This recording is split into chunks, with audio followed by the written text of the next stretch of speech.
Larry Elder, a professional writer and lawyer, said in the year 2000 that once brave politicians and others explain the war on drugs' true cost, the American people will scream for a ceasefire. Bring the troops home, people will urge. Treat drugs as a health problem and not a matter of the criminal justice system.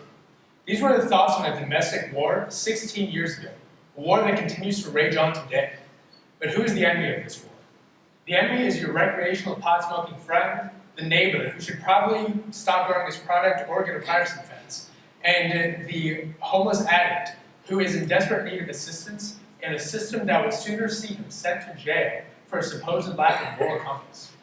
As a criminology major, I've learned a lot about the war on drugs, and I'm going to share that with you today by talking to you about the brief history of the war on drugs, the issues that have arisen from it, and then finally the solution. So first, we're going to talk about the history of the war on drugs.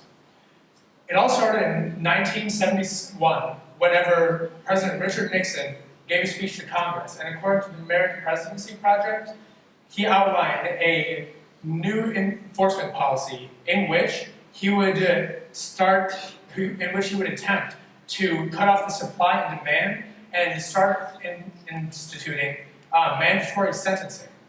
And after this speech occurred, the media took it and spun the phrase, the war on drugs. So now that you know a little bit about the history of the war on drugs, we're going to continue by talking about the issues.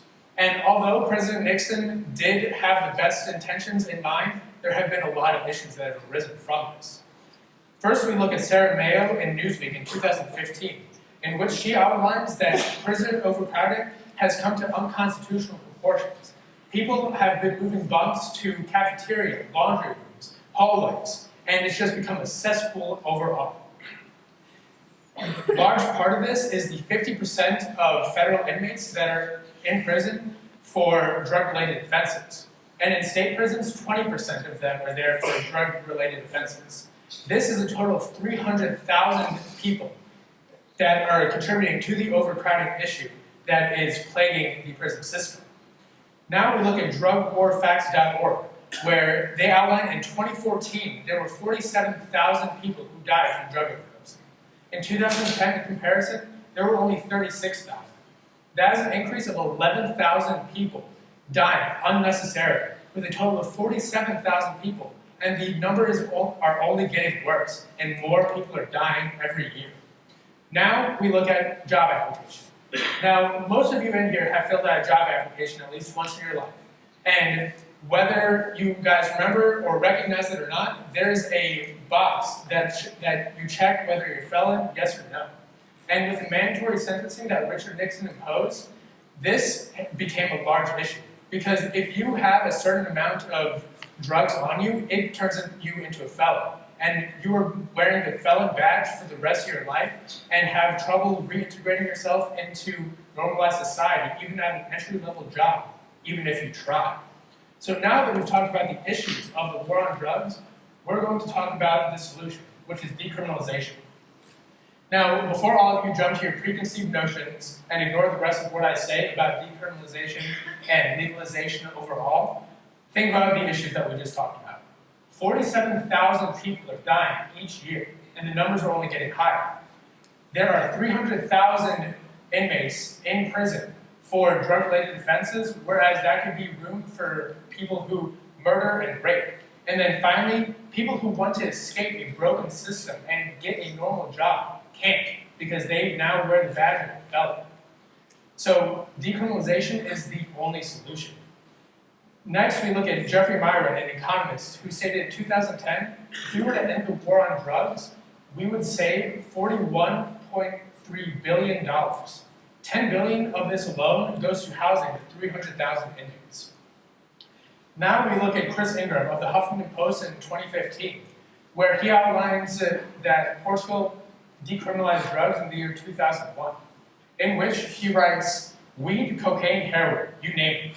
Portugal decided to treat possession of small quantities of drugs as a public health issue, not a criminal one.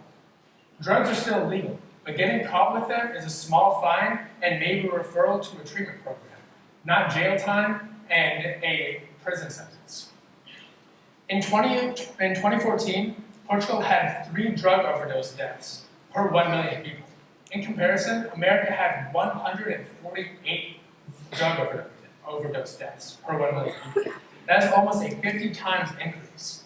Now, the opposition will try to tell you that this will create more young people to have access to drugs and look more favorable to them. However, Portugal shows that across all ages, there's less drug use, as well as less HIV spread due to dirty needles. The opposition will try to argue that this will lead to a downward spiral and more people will use more dangerous drugs. However, Portugal shows that there is less synthetic drug use than any other country that maintains these records. And then finally, the opposition will try to tell you that we need to maintain the status quo. However, Portugal shows us that we are in desperate need of change.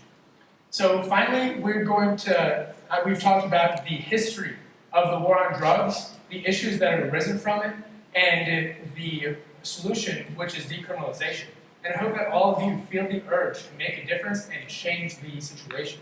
And this can be done by going to drugwarfacts.org, in which you can find everything that I've talked about today and the citations for it, as well as going to house.mo.gov, in which you can email your local representative and voice your concerns. And then finally, I will leave you with this.